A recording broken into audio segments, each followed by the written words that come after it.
Ang isa sa mga headline ngayon, palaisipan kung bakit nanood si Lebron ng game ng Cavaliers at Celtics ng Game 4. Taga doon naman kasi talaga si Lebron sa Ohio at meron din siya mga binisitang business doon. Kahit si Tyrese Maxey naman nanood din ng game ng Dallas at OKC ng Game 4, hindi naman nababalita. Free agent pa niyan si Maxey.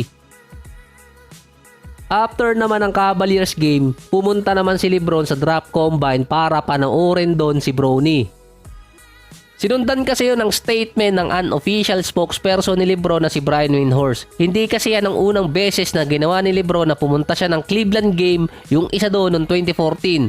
Last year niya sa Miami, in-invite kasi siya noon ni si Drunas Ilgauskas para umattend ng jersey retirement.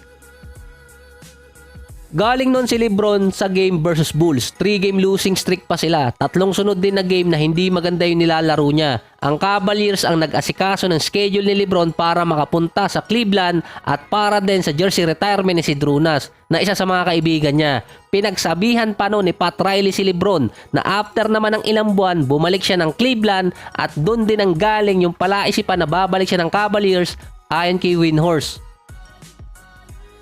Na-curious tuloy ang ibang mga executive kay Lebron kung lilipat ba siya ng team, lalo na yung Lakers nagpe-prepare sa off-season. Ang tema, nasa kanila pa si Lebron.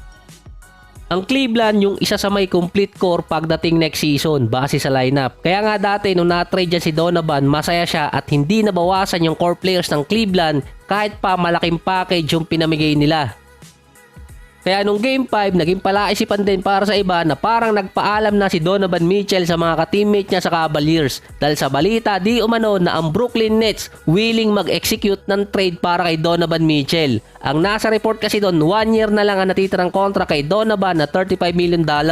Pero 2 taon talaga yon. May player option pa siya sa 2025. Eligible na si Donovan sa $199 million na contract extension. Ang ginagawa kasi ng ibang teams para makatipid sa isang player or kaya ma-assure na hindi siya aalis, nagbibigay agad ng contract extension 2 years prior. Oras na pumirma si Donovan Mitchell ng 4-year contract extension, magiging 3 lang talaga yon dahil papalitan nun ang player option. Mapapaisip yung player kung mag-i-stay ba siya or mag-aantay muna. Mid-season pa lang, nasa trade rumors na si Donovan Mitchell paalis ng Cleveland. Kapag hindi siya pumirma ng contract extension, willing siyang i-trade ng Cavaliers. Ang newsbreaker noon si unofficial spokesperson, Brian Windhorst. Ang Miami Heat din kasali sa listahan na yon na di umano interesado kay Donovan na parang mahirap i-trade doon si Donovan Mitchell, pwera lang kung pakakawalan nila si Tyler Hero. Labi-dubs pa naman yun ni Pat Riley. Sa mga teams din, ang Nets yung may asset na hindi makakatanggi sa i-offer nila para makuha si Donovan Mitchell. Meron kasi silang pwedeng i-trade na 3 first round pick at ilang players din. Bukod sa Brooklyn, andun din sa listahan at hindi mawawala ang Lakers. Ang Knicks naman matagal nang interesado kay Donovan Mitchell. Hindi ko lang din makita kung bakit at meron naman din silang Jalen Bronson na kayang bumuhat. Kaya nabubuyo na lilipat si Lebron ng Cavaliers dahil mariretain pa rin ng Cavs yung 5 best player nila next season. Kasama dito si Donovan Mitchell kung sakali. Ang pinaka-highest paid nila si Darius Garland. Ang pinakabata sa top 5 best player nila ay si Evan Mobley. Eligible na rin sa contract extension. Potentially $20 million per year kasi may outside shooting.